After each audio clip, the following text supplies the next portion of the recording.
Hoverboy, the high-flying science adventurer that fights for all that is decent and patriotic. Brought to you by wood, America's favorite resource. Yes, wood. If you're planning to make things out of other things, have you considered wood?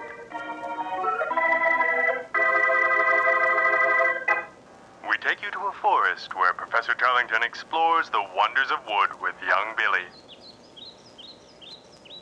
I'm glad you could make it, Billy. Anytime you call me out to an isolated area like this to talk wood, Professor, I'll be there. Good plan. This is our secret place. Oh, like you made me double dog promise. Marvelous, Billy. Do you know that this is the century of science? What's science, Professor Tarlington? It's learning and knowledge, Billy. It's why modern people aren't frightened by lightning or magnets. Like my old grandfather is? Yes, and science is found in something as common and useful as wood. Science in plain old wood? Yes, Billy. Do you know what that is? No. The tree over there. I'm pointing to the tree. That's a tree? Glorioski, I never saw one with my own eyes. You've never seen a tree? No, that's impressive. Where did you grow up that you have never seen a tree? Florida. They have trees in Florida, Billy. Jeez Louise, Professor, not like that. Well, that tree gives us wood and paper. Great day in the morning. Where's it come out? No, Billy, the tree is made of wood. Well, who thought of that? God, Billy.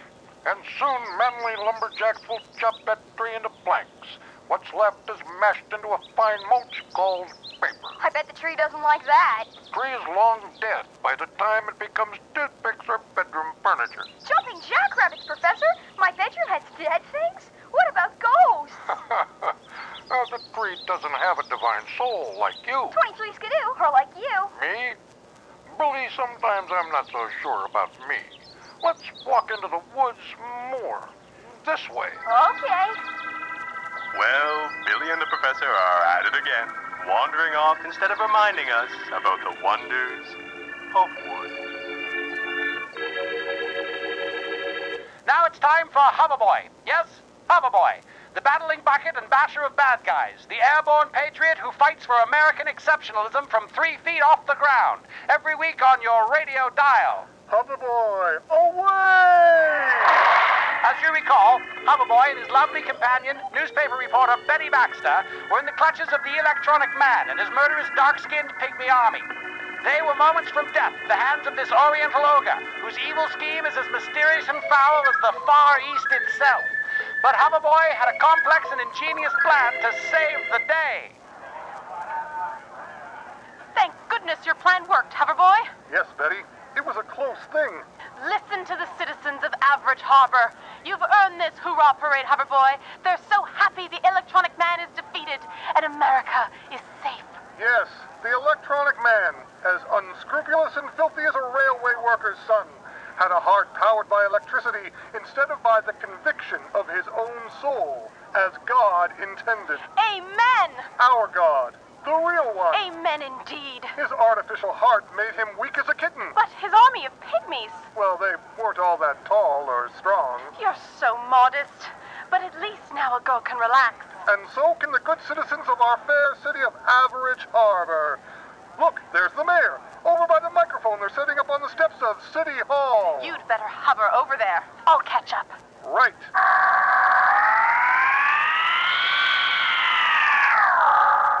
Hoverboy! Good to see you, Mayor. Hand me that mic. Fellow citizens, our mayor has asked me to say a few words to this gathering of proud Americans. What?